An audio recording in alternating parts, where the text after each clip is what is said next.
ನಾನು ಮತ್ತು ನಮ್ಮ ಅಣ್ಣ ಇಬ್ಬರೂ 2 ವರ್ಷ ಆದಮೇಲೆ ಮತ್ತೊಂದು ಟ್ರಿಪ್ ಪ್ಲ್ಯಾನ್ ಮಾಡಿದೆವು. ಇದು 1 ಡೇ ಟ್ರಿಪ್ಪು.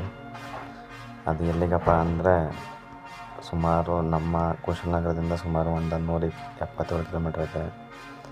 ಅಲ್ಲಿಂದ ಧರ್ಮಸ್ಥಳ ಬಿಟ್ಟು ಬೆಳ್ತಂಗಡಿಲಿ ಗಡಾಯಿಕಲ್ಲು ಗುಡ್ಡನ ಬೆಟ್ಟ ಹತ್ತೋಣ ಅಂತ ಬಂದಿದ್ದೆವು. ಆದರೆ ನಮ್ಮ ಅದೃಷ್ಟ ಚೆನ್ನಾಗಿರಲಿಲ್ಲ, ನನಗೆ ಗೊತ್ತಿಲ್ಲ. ನಾವು ಮಳೆ ಟೈಮಲ್ಲಿ ಬಂದಿರೋದ್ರಿಂದ ಹೆವಿ ಮಳೆಯಾಗಿ ಬೆಟ್ಟನ ಪೂರ್ತಿ ಕ್ಲೋಸ್ ಮಾಡಿಬಿಟ್ಟಿದ್ದಾರೆ. ಇಲ್ಲಿ ಯಾರಿಗೂ ಕೂಡ ಪ್ರವೇಶ ಇಲ್ಲ. ಹಾಗಾಗಿ ಗೇಟ್ ಪಕ್ಕದಲ್ಲೇ ದೊಡ್ಡದಾಗಿ ಗೇಟ್ ಬೇಲಿ ಮತ್ತು ಎಲ್ಲನ ಹಾಕ್ಬಿಟ್ಟಿದ್ದಾರೆ.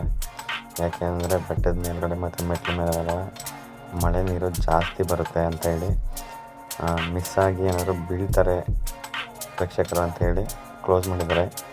ನೀವ್ಯಾರು ನೆಕ್ಸ್ಟ್ ಟೈಮ್ ಬಂದರೆ ಇಲ್ಲಿನ ಕಾಂಟ್ಯಾಕ್ಟ್ ಮೇಲೆ ಆಫೀಸ್ ನಂಬರ್ಗೆ ಕಾಂಟ್ಯಾಕ್ಟ್ ಮಾಡಿಕೊಂಡು ಮಳೆ ನಿಂತ ಮೇಲೆ ನಿಧಾನಕ್ಕೆ ಬಂದು ನೋಡ್ಕೊಂಡೋಗಿ.